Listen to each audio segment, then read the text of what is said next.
여러분들이 어려운 그러한 상황 속에서도 블루 크리스마스에 힘을 모아주셔서 온도계가 100도를 넘어갔습니다. 그래서 우리 또 교인 또 87가정 또 물품도 또 현금도 이렇게 나누어 드릴 수 있었고, 또 기관 단체 그리고 교회들 이렇게 또 힘있게 또 나눌 수 있는 귀한 시간을 가졌습니다. 다 하나님께서 여러분들의 마음을 감동시켜 주셔서 가능한 일이었습니다. 계속해서 주님 기뻐하시는 일에 쓰임받는 여러분들 다 되어지시길 바랍니다. 자, 말씀으로 들어갈게요. 자, 중국의 탁구가 매우 유명하죠. 그 올림픽이 있을 때마다, 세계대회가 있을 때마다 금메달을 휩쓸어 갈 정도로 세계 최강의 탁구 실력을 가지고 있는 나라가 중국입니다. 그런데 그들을 강하게 만드는 것은 그들만의 독특한 훈련 방식에 있다, 이렇게 이야기를 해요. 그들은요, 훈련 시간의 대부분을 그들의 약점을 강화하는 데 쓰는 것이 아니라 훈련의 대부분의 시간을 그들의 강점을 더욱더 강화시키는 데 사용하고 있다는 것이죠. 가령 포핸드는 강한데 그 백핸드에 약할 때 다른 나라 선수들 같으면 내가 백핸드가 약하니까 이걸 강화해야지 이렇게 연습을 하는데, 중국 선수들은 오히려 강점인 포핸드를 연습하는데 더 많은 시간을 투자를 한다는 거예요. 그 결과 선수들은 상대팀이 수비하는데 급할 정도로 강점인 그 포핸드로 공격을 줄기차게 퍼붓는 경지에 이른다고 하죠. 이렇게 되면 어떤 결과가 나오는 거예요? 당연히 상대의 공격 횟수나 기회가 급격히 줄어들고 그 결과 약점까지 충분히 보완될 수 있다, 이렇게 이야기를 하는 것입니다. 자, 오늘 본문은 드디어 다윗과 골리앗의 싸움입니다. 다윗이 골리앗을 만나는 거예요. 또 다른 말로 이제 골리앗이 제대로 된 임자를 만나는 날이 되는 거란 말입니다. 그런데 이 다윗이 골리앗과 싸우기도 전부터 주변 사람들로부터 위축을 당하는 거예요. 크게 4가지로 위축을 당하는데, 첫 번째, 아버지가 뭐라 그러는 거예요? 다윗은 왕될 감이 아니라는 거죠. 다른 7 형제는 감인데 다윗은 아니다. 그래서 다윗을 예외시켰던 모습을 우리는 기억을 합니다. 두 번째, 형 엘리압입니다. 아니, 너 여기까지 왜 왔어? 네가 여기 오면 양은 누가 치고? 너 싸움 구경 왔지? 빨리 돌아가서 양이나 쳐. 이게 형 엘리압의 모습이었어요. 자, 우리 28절 말씀 같이 읽어보겠습니다. 시작. 그형 엘리압이 다윗이 사람들에게 하는 말을 들은지라 그가 다윗에게 노를 바라여 이르되 내가 어찌하여 이리로 내려왔느냐? 들에 있는 양들을 누구에게 맡겼느냐? 나는 내 교만과 내 마음의 완악함을 아노니 내가 전쟁을 구경하러 왔도다. 그러니까 형들이 뭐라 그러는 거예요? 형이 너는 뭐나 잘해, 양이나 잘 쳐. 참, 다윗이 아버지나 형들에게 인정받지 못하는 이러한 모습이에요. 세 번째, 32절로 33절 말씀에 가서 보니까 사울왕은 다윗이 너무 어려서 골리앗과 싸울 수 없다, 이렇게 생각을 하는 거예요. 또 이제 싸움의 그 대상 골리앗, 또 43절로 44절 말씀 보니까 너 어린 꼬마 같은 거, 아이고 너는 절대 나를 이길 수 없어 호언 장담을 하고 있단 말입니다. 지금 다윗은 오직 하나님의 이름을 위하여 싸우고 싶은 거예요. 그런데 주변은 그 다윗의 약점만 물고 늘어지는 이런 안타까운 모습을 우리에게 보여주고 있단 말입니다. 야, 네가 뭘 안다고? 넌 불가능해. 넌 너무 어려. 아이고 꼬맹이가. 여러분, 그런데 놀라운 것은 뭐냐 하면 그 소리를 듣는 다윗 기가 죽지 않습니다. 오히려 그가 힘차게 외치는 모습을 우리에게 보여주고 있다라는 것이죠. 32절, 36절, 37절 말씀 같이 읽어보겠습니다. 시작. 다윗이 사울에게 말하되 그로 말미암아 사람이 낙담하지 말 것이라. 주의 종이 가서 저 블레셋 사람과 싸우리이다 하니 주의 종이 사자와 곰도 쳤은즉 살아계시는 하나님의 군대를 모욕한 이 할례 받지 아니한 블레셋 사람이리까 그가 그 짐승의 하나와 같이 되리이다. 여호와께서 나를 사자의 발톱과 고마의 발톱에서 건져내셨은즉 나를 이 블레셋 사람의 손에서도 건져내시리이다. 이 골리앗으로 인하여 낙심하지 마세요. 주의 종이 가서 저 블레셋 사람하고 싸울 것입니다. 사울은 어리다고 생각하는데 아니라는 거예요. 내가 사자와 곰과도 싸웠으니, 그래서 이겼으니 저 골리앗 그 짐승들의 하나같이 될 것입니다. 여러분, 다윗의 진짜 믿음은 뭔 줄 아세요? 하나님이 사자와 곰의 발톱에서도 나를 건져내셨으니 저 골리앗에게서도 나를 건져내실 것입니다. 얼마나 믿음으로 의기충천한 모습입니까? 다른 사람들이 지적하는 자신의 약점보다는, 그래서 여러분 그 소리도 계속 듣다 보면 그 약점에 우리가 위축된단 말입니다. 눌린단 말입니다. 그런데 다윗 자신 안에 있는 그 강점, 이것을 활용하고 있는, 선포하고 있는 이 귀한 모습을 우리에게 보여주고 있다는 것이죠. 여러분, 우리도 얼마나 힘든 세상, 어려운 세상 살아가고 있습니까? 골리앗 같은 두려움의 영이 얼마나 우리를 심하게 누르고 있습니까? 교회를 누르고 있고 나라를 누르고 있습니까? 그런데 오늘 우리도 얼마든지 우리를 두렵게 하는 골리앗 이길 수 있다라는 거예요. 승리할 수 있다라는 거예요. 그러면 우리가 어떻게 승리할 수 있는가? 오늘 본문을 중심으로 크게 세 가지를 붙들면 우리도 승리할 수 있다 말씀하고 있는 거예요. 우리 첫 번째 같이 읽어보도록 그렇게 하겠습니다. 시작. 자신의 승리의 경험을 활용합니다. 다윗은 주변에서 자기를 기죽이는 말에 결코 그가 굽히지는 않고요, 오히려 자신이 들판에서 양을 지키며 경험했던 His story, 하나님과의 스토리, 예수님과의 스토리를 우리에게 들려주고 있습니다. 34절로 36절 말씀 같이 읽어보겠습니다. 시작. 다윗이 사울에게 말하되 주의 종이 아버지의 양을 지킬 때 사자나 곰이 와서 양 떼서 새끼를 물어가면 내가 따라가서 그것을 치고 그 입에서 새끼를 건져내었고 그것이 일어나 나를 해하고자 하면 내가 그 수염을 잡고 그것을 쳐 죽였나이다. 주의 종이 사자와 곰도 쳤은즉 살아계시는 하나님의 군대를 모욕한 이 할례 받지 않은 블레셋 사람이리까 그가 그 짐승의 하나와 같이 되리이다. 자, 다윗이 곰과 사자와 싸워 이겼어요. 그 수염을 잡고 쳐서 이길 수 있었어요. 자, 그런데 오늘 다윗이 어떻게 사자와 곰과 싸워 이길 수 있었다고 이야기를 하죠? 우리 37절 말씀 같이 읽어보겠습니다. 시작. 다윗이 이르되 여호와께서 나를 사자의 발톱과 곰의 발톱에서 건져내셨은즉 나를 이 블레셋 사람의 손에서도 건져내시리이다. 예, 여호와께서 나를 사자와 곰의 발톱에서 건져내셨던 것처럼 저 골리앗에게서도 건져내 주실 것입니다. 이 믿음이 그에게 있었어요. 과거의 추억이 현재의 추억이 됐고, 그리고 그 현재의 추억은 미래에도 계속해서 그 하나님과 동행하고 싶은 그 다윗의 모습을 우리에게 보여주고 있다는 것이죠.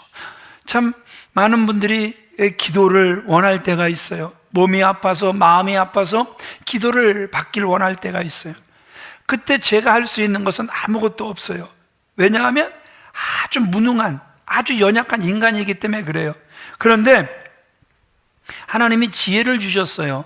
어떤 지혜냐 하면, 저는 그분들에게 다른 말 하지 않습니다. 하나님이 당신과 함께 하셨던, 하나님이 당신을 만나 주셨던, 그래서 그 하나님을 만나서 너무너무 좋고 행복했던 그 시간들이 있었습니까? 제가 그걸 물어봐요. 그러면 거의 대부분의 분들이 있었습니다, 그렇게 말씀을 하세요. 그러면 저는 그 추억을 다시 소환해요. 하나님을 만났던 그날, 예수 그리스도를 십자가에서 만나던 그날, 그래서 울며 주님 너무너무 사랑합니다, 그 주님이 나를 만져주셨습니다, 그때 그 추억을 소환해내면은요, 그분들이요, 그 눈물이 펑펑 쏟아지든지 아니면 그 입가에 잔잔한 미소가 흐르는 모습을 봐요. 그러면 하나님이 또 이분을 만져주시는구나, 하나님이 또 이분을 승리하게 하시는구나. 그때 주 예수 그리스도의 이름으로 그 악한 영들을 명령을 하면 속에서 더 이상 숨지 못하고 막 그 안에서 빠져나가는 모습들을 보게 된다라는 거예요. 하나님께서 사랑하시는 귀한 믿음의 성도님들, 오늘 다윗은 자신의 승리의 경험을 붙잡는, 과거에도 붙잡고 지금 현재도 붙잡고 영원토록 붙잡는 참으로 귀한 모습을 우리에게 보여주고 있다면 여러분들도 똑같다라는 거예요. 과거에 하나님이 여러분들을 만나 주셨습니까? 정말 뜨겁게 사랑하는 그러한 그 경험들을 가지셨습니까? 그 경험을 붙잡게 되시길 우리 주 예수 그리스도의 이름으로 축원을 드립니다. 두 번째, 우리 같이 읽겠습니다. 시작. 맞지 않은 옷은 벗어야 합니다. 예, 맞지 않는 옷 벗어야 된다라는 거, 이 말은 다른 말로 하나님께서 내게 주신 은사대로 살아라, 이 말씀이란 말입니다. 다윗의 믿음을 가상히 여긴 사울 왕이 그래 나가서 싸워봐라 그러면서 하사품이 뭐였어요? 그의 투구와 그의 갑옷과 그의 칼이었단 말입니다. 여러분, 이 정도면 이거 가문의 영광이잖아요, 그죠? 예? 불편해도 이거 누가 주신 건데? 왕이 주신 건데. 여러분, 대부분 이 왕 앞에서 받은 거, 대통령에게서 받은 거, 이것들은요 집안 대대로 가보가 될 수 있는 거란 말입니다. 보관만 할 수 있다면 어떻게 해서든지 그거 잘 보관할 거란 말입니다. 그런데 오늘 다윗은 어떻게 하는 거예요?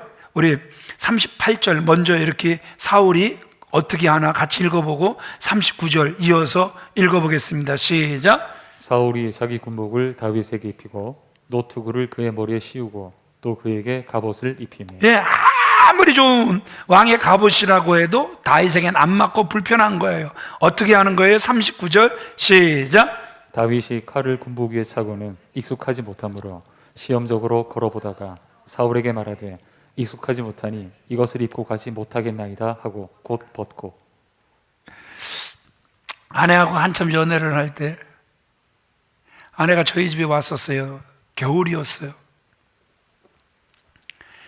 근데 누가 이제 그 손님이 왔나, 하여튼 그래서 잠깐 밖으로 내려가야 하는데 아내가 입은 옷이 되게 얇았어요. 지금 아내는 기억하지 못하나 모르겠지만, 그래도 제가 급하게 제가 즐겨 입던 가죽옷 큰 거, 제가 등치가 좀 컸습니까? 그걸 아내한테 딱 걸쳐줬어요. 아내는 그걸 딱 걸치자마자 원피스가 돼버리더라고요. 예. 아내는 그게 뭐 좋았는지 아니면 되게 컸는지 그걸 못 느끼겠지만, 뭐 모르겠지만, 제가 아내를 딱 봤을 때 아내가 그 옷을 입었을 때 너무너무 귀여웠었어요.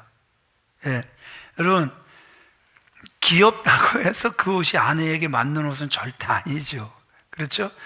아이들이 아빠 옷을 입어보겠다고 양복을 벗어서 달라 그래요. 그 옷을 입으면 얼마나 귀여워요. 아이들이 안 그래 봤어요? 아빠 옷 입어보고 엄마 옷 안 입어보고 그랬어요? 다 입어보잖아요. 그러면 귀여워요? 되게 귀여워요. 그런데 그 옷을 입고 아이들이 활동을 못해요? 예. 귀엽기는 해도 절대 그 옷 입고 활동하기는 불가능한 거란 말입니다. 다윗도 상황이 똑같았어요. 사울의 등장이 어땠습니까? 다른 사람들보다 뭐가 더 있는 거예요? 어깨가 하나 더 있는 것 같은, 키가, 이 목 하나가 더 있는 것 같은 엄청난 키였단 말입니다. 그런 갑옷을 다윗이 입게 되니까 여러분, 다윗이 움직일 수가 없었어요. 그러니까 다윗이 그 옷을 벗어던지고 자신에게 익숙한 그 막대기와 그리고 돌멩이 5개를 딱 들고 싸우러 나갔단 말입니다. 40절 말씀 같이 읽어보겠습니다. 시작. 손에 막대기를 가지고 시내에서 미끄러운 돌을 5을 골라서 자기 목자의 제구 곧 주머니에 넣고 손에 물매를 가지고 블레셋 사람에게로 나아가니라. 다시 말씀드려요. 지금 다윗 남의 것, 익숙하지 않는 것, 어울리지 않는 것 싹 다 내려놓고 자기 것을 가지고 싸우는 모습을 우리에게 보여주고 있단 말입니다. 다른 말로 하나님께로부터 받은 자기의 은사를 가지고 싸우는 모습을 우리에게 보여주고 있다는 것이죠. 우리에게 오셔서 그 사명자 교육도 하셨던 그 G12의 그 김삼성 선교사님, 그가 처음엔 자기 옷이 없었어요. 내 옷은 무엇일까? 어떤 옷을 입으면 어울릴까? 그래서 자기 색깔, 자기 옷을 딱 찾다 보니까 조용기 목사님 그 설교가 굉장히 매력 있고 굉장히 능력 있어 보여서, 그래서 세상에 그 김삼성 선교사님이 누구 옷을 입었냐 그러면 조용기 목사님 옷을 입었어요. 그래서 그 토시 하나 안 틀리고 설교 그대로 적어서 설교하고 목소리까지도 흉내내서 완전 조용기 목사님 옷을 입었어요. 그런데 어느 정도는 성장하긴 성장하더래요. 그런데 그 이상이 아니더래요. 그래서 40일을 딱 금식을 하면서 이 옷이 아닌 게벼, 내 옷이 아닌 게벼. 그래서 그 옷을 싹 벗어버리고 하나님께서 자기에게 주신 은사대로 옷을 입고 나니까 그때부터 하나님께서 그 카자흐스탄을 변화시키는 놀라운 통로로 사용을 하셨다라는 것이죠. 이 세상에는 자기 것을 가지려고 하지 않고 남의 것으로 무장하려는 사람들이 많이 있다라는 거예요. 고린도전서 12장 7절로 10절 말씀에 보면 하나님께서 우리에게 합당한 은사를 각각 나눠주셨다, 분명히 이렇게 말씀하고 계세요. 바울은 또 로마서 12장 3절에 뭐라고 이야기하고 있어요? 우리 같이 읽어볼까요? 시작.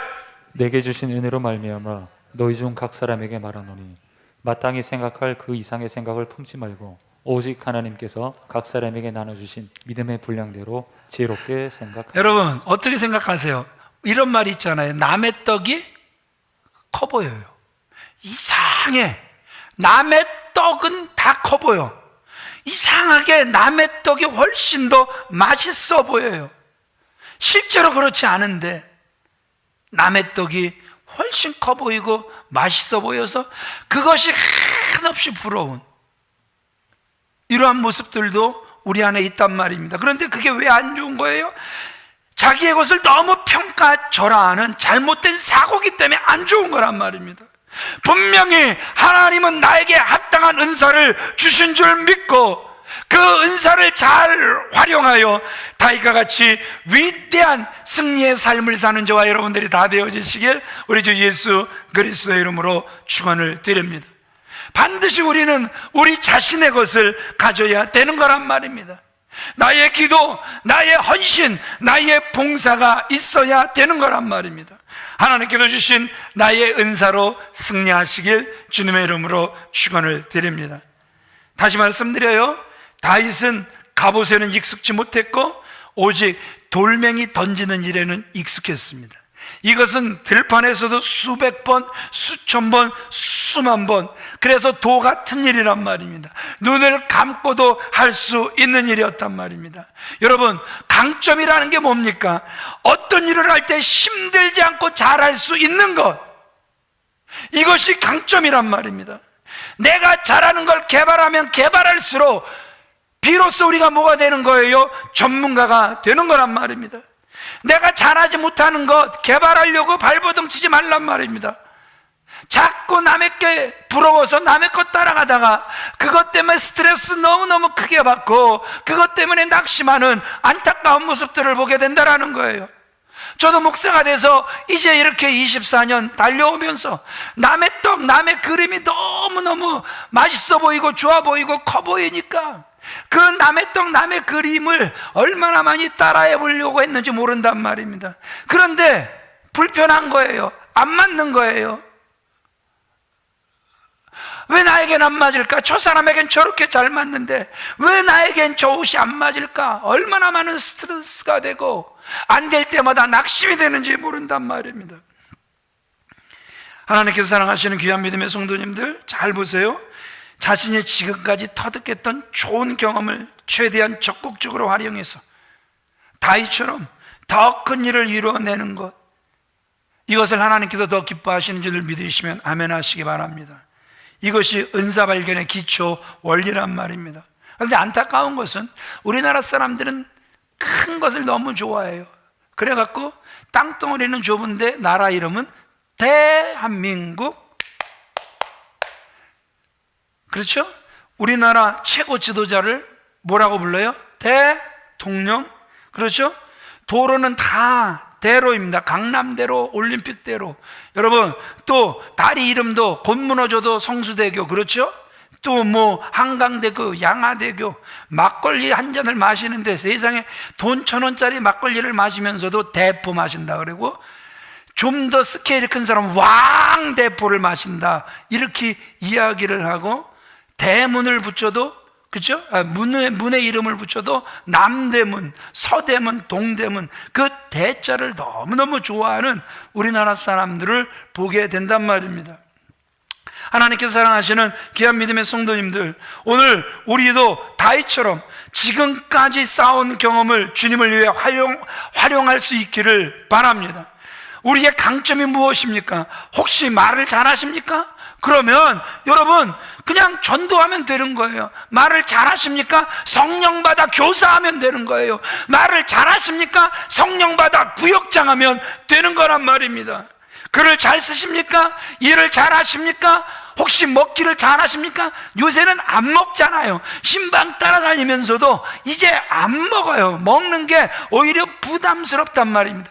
그러니까 정성껏 차리신 분들이 굉장히 마음이 아픈 거예요. 그런데 잘 먹는 분들이 따라다니면서 드셔보세요. 맛있다, 맛있다, 맛있다. 요즘 텔레비 프로그램 보세요. 다 음식 만들어서 맛있다, 맛있다, 막 이렇게 막 진짜 잘 먹는 프로그램들, 맛있게 먹는 프로그램들, 그 사람들이 인기가 장난 아니게 높은 걸 저와 여러분들이 보는 것 아닙니까? 예. 먹는 걸 잘하시는 분들은 신방 따라다니시면 되는 거예요. 무엇을 여러분들 정말 잘하십니까? 우리 모두 자신의 경험과 경력 다 주님 앞에 올려드리게 되시길 주님의 이름으로 축원을 드립니다. 우리가 자신의 경험과 강점을 최대한 활용하여 주님께 드리는 만큼 성공적인 성도가 될 수 있을 줄 믿습니다. 우리 세 번째 같이 읽어보겠습니다. 시작. 하나님을 붙잡는 믿음을 활용해야 합니다. 지금 다윗은 골리앗에게 뭐라고 이야기를 해요? 너는 칼과 단창을 가지고 나에게 나와. 그런데 나는 내 안에 있는 게 있거든. 만군의 여호와의 이름이야. 베드로와 요한이 금, 은 내가 당신에게 줄 게 없어. 그런데 내 안에 분명하고 확실한 게 있어. 곧 나사렛 예수 그리스도의 이름이야. 일어나 걸어라. 아멘이십니까? 예, 다윗의 싸움은 믿음으로 말미암은 싸움이었음을 우리에게 보여주고 있다는 것이죠. 사람은 힘이 있어야 됩니다. 그런데 여러분, 힘에도 여러 가지 종류가 있죠. 체력이 있습니다. 또 돈의 힘, 경제력이 있습니다. 또 지식의 힘, 지력이 있습니다. 또 눈에 띄지 않지만 정말 필요한 힘, 정신력이라는 것이 있습니다. 우리가 축구나 또 이런 뭐 스포츠 경기, 뭐 권투 같은 거 이렇게 보면은요, 아나운서가 이렇게 해설을 하죠. 아니, 저렇게 그 좋은 막강한 선수들이 많은데 아이고 저 선수들이 지는 걸 보니까 정신력이 너무너무 약하네요. 정신력이 너무너무 약한.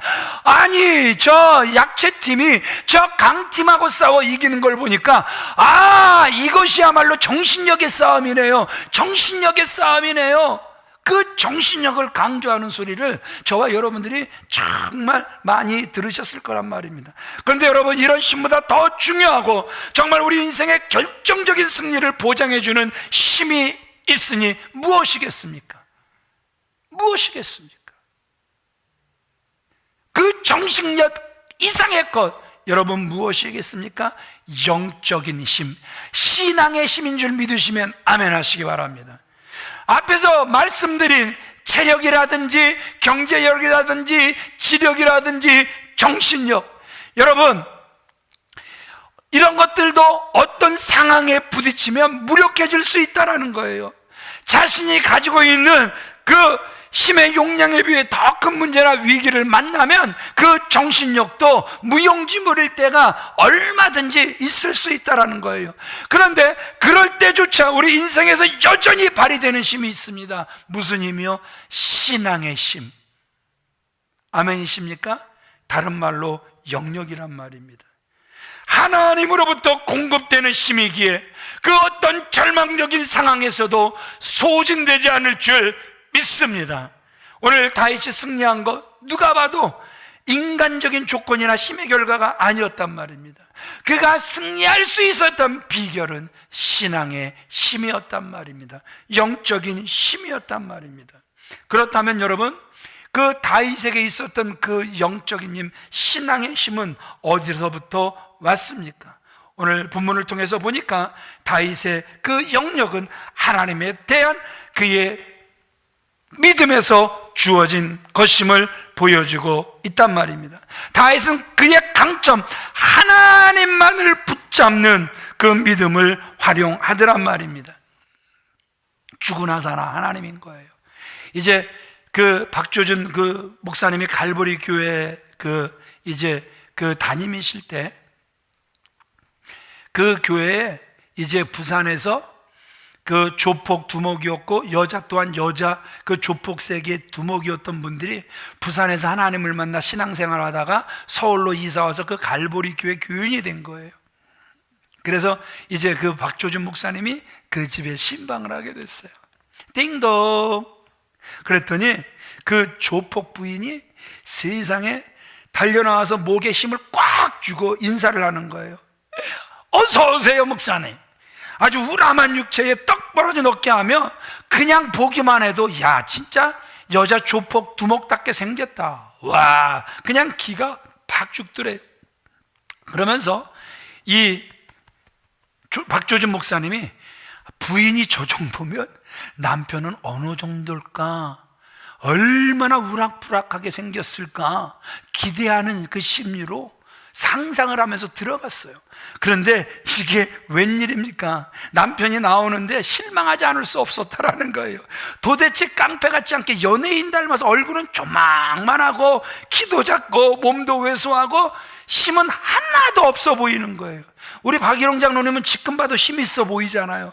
아니 어떻게 저분이 저 연세가 어떻게 아직도 저분 보면 힘이 넘쳐 보인단 말입니다. 그런데 박조진 목사님이 그분을 보니까 너무너무 힘이 없어 보이는 거예요. 저 사람이 부산에서 조폭 두목이었다니 믿어지지가 않는 거예요. 그래서 그 박조진 목사님의 신뢰를 무릅쓰고 선생님 죄송하지만 용서하세요. 어떻게 그 몸을 가지고 싸움을 하고 부산 시내에서 조폭 두목을 할 수 있었습니까? 아주 그냥 직선적으로 질문을 날렸습니다. 그랬더니 이 과거 조폭 두목이었던 성도가 이렇게 이야기를 하는 거예요. 목사님, 싸움하는데 무슨 특별한 기술이나 그 남모르는 기술 이런 거 하나도 중요하지 않습니다.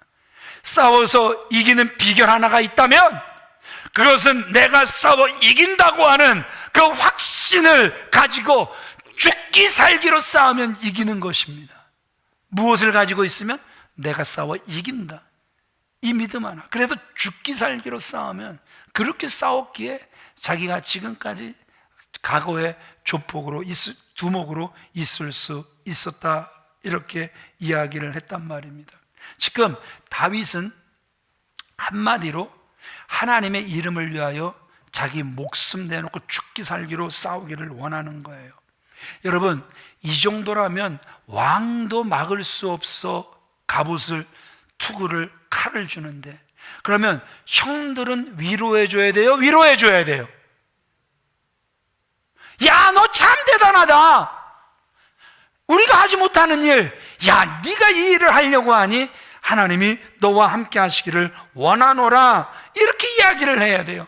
그런데 대뜸 화를 내면서 무시를 하는 거란 말입니다. 아까 읽으셨잖아요. 우리 28절 다시 읽어보겠습니다. 시작. 나는 내 교만과 내 마음의 완악함을 아노니 내가 전쟁을 구경하러 왔도다. 야, 넌 양이나 쳐. 네가 뭔 싸움? 돌아가. 여러분, 우리 같으면 이런 폭언을, 무시당하는 폭언을 당하면 기분이 좋습니까? 상당히 나쁩니까? 상당히 나쁘죠. 그러면 우리는 또 나를 무시하는 사람 앞에 좋은 말이 나갑니까? 나쁜 말이 나갑니까? 좋은 말이 나가기가 결코 쉽지 않죠. 대뜸 이런 말 나갈 겁니다. 아니, 내가 하나님의 이름을 위하여 싸우겠다는데 당신이 밥을 줬어, 국을 줬어, 돌을 줬어. 당신이 나에게 무슨 도움이 됐다고 그딴 식의 이야기를 해. 아이, 기분 나빠 죽겠네. 골리앗하고 싸우기 전에 너랑 한번 싸울까? 아마 우리는 이렇게 나아갈 수 있다라는 것이죠. 그런데 여러분, 다윗의 위대성이 여기서 보여지는 거예요. 정말 다윗이 이래서 위대하구나. 다윗의 위대성이 보여지는데, 여러분, 조금 전 골리앗이 하나님을 모욕했을 땐 분노예요. 거룩한 분노죠. 그런데 형이 자기를 비난했을 때, 너는 양이나 쳐, 자기를 약 올렸을 때 다윗이 어떻게 하고 있어요? 꾹 참아내는 모습을 우리에게 보여주고 있다라는 것이죠. 어떻게 그렇게 할 수 있습니까? 다윗은 하나님 중심의 삶을 살았기 때문에 그랬다라는 거예요. 내가 무시당하고 내가 비난당하는 것 얼마든지 참을 수 있는 거예요. 그러나 하나님에 대해선, 하나님의 교회에 대해선 참을 수 없는 거예요. 이게 진정한 성도의 모습이더란 말입니다. 우리들의 싸울 것 혈기 아니더란 말입니다. 우리들이 싸울 것 육체 아니더란 말입니다. 마귀 권세 힘써 싸워 깨쳐버리는 것, 이것이 저와 여러분들의 영적인 싸움이더란 말입니다. 믿어지시면 아멘 하시기 바랍니다. 그래서 하나님을 모욕하면 의분을 일으켜야 되는 거예요. 하나님의 교회를 모독하면 의분을, 죄송합니다, 정말 죄송합니다, 교회가 빛이 되었어야 하는데 빛이 되지 못한 거 정말 죄송합니다. 하지만 분명히 아십시오, 그것은 교회가 못한 것이지 성도가 성도답지 못했던 것이지 하나님은 영광 받으셔야 될 뿐입니다. 아멘이십니까? 그런데 우리들의 싸움은 내 마음 상한 것 가지고 싸우잖아요. 부부싸움 할 때도 하나님의 영광을 위해서 싸움을 멈추는 게 아니라 계속해서 내 마음 상한 그것 때문에 밤이 새도록 남편과 아내가 싸우는 이런 안타까운 모습들을 보게 된다는 것이죠. 엉뚱한 데다가 화풀이를 하는 이런 안타까운 모습들도 보게 된다는 것이죠. 오늘 다윗의 분노를 보잔 말입니다. 26절 같이 읽어보겠습니다. 시작. 이 할례 없는 블레셋 사람이 누구간데 사시는 하나님의 군대를 모욕하겠느냐. 하나님과 하나님의 군대를 모욕하는 소리는 사울도 들었습니다. 장수들도 들었습니다. 이스라엘 백성 모두가 들었습니다. 또 한 사람 누가 들었어요? 다윗도 들었습니다. 그런데 사울과 장수와 이스라엘 백성들은 떨며 두려워하는 거예요. 두려움의 영에 꽉 눌려서 그냥 오줌 제일 싸고 있는 거란 말입니다. 그런데 누구는 분노하는 거예요? 가장 어린 사람, 가장 작은 사람, 사람들이 볼 때 넌 할 수 없어, 그런 다윗만 의분을 가지고 일어나더란 말입니다. 저는 이 모습이 하나님 중심적인 사람의 모습이다 믿습니다. 요즘 성도들을 보면서 안타까운 모습이 이런 거라니까요. 분노가 없어진 거예요. 교회가 교회답지 못해도 분노하지 않아요. 성도가 성도답지 못해도 분노하지 않아요. 하나님의 영광을 구하기보단 하나님의 이름을 빙자해 탐욕을 추구할 때 우리는 분노해야 된단 말입니다. 그런데 그 분노는 싹 다 사라져버렸단 말입니다. 세상에서 심 있는 모습으로 서 있지 못하는 모습들을 보면서 우리는 분노해야 된단 말입니다. 세상에 소금과 빛이 되지 못하는 모습을 보면서 우리는 분노해야 된단 말입니다. 이런 거룩한 분노들이 있어야 된단 말입니다. 그런데 이런 분노들이 사라져버린 지가 오래고 엉뚱한 싸움이 계속 되더란 말입니다. 여러분, 싸우는 게 중요한 게 아니고 따라합시다. 누구와 싸우냐가 중요하다. 뭐라고요? 누구와 싸우냐가 중요한 거란 말입니다.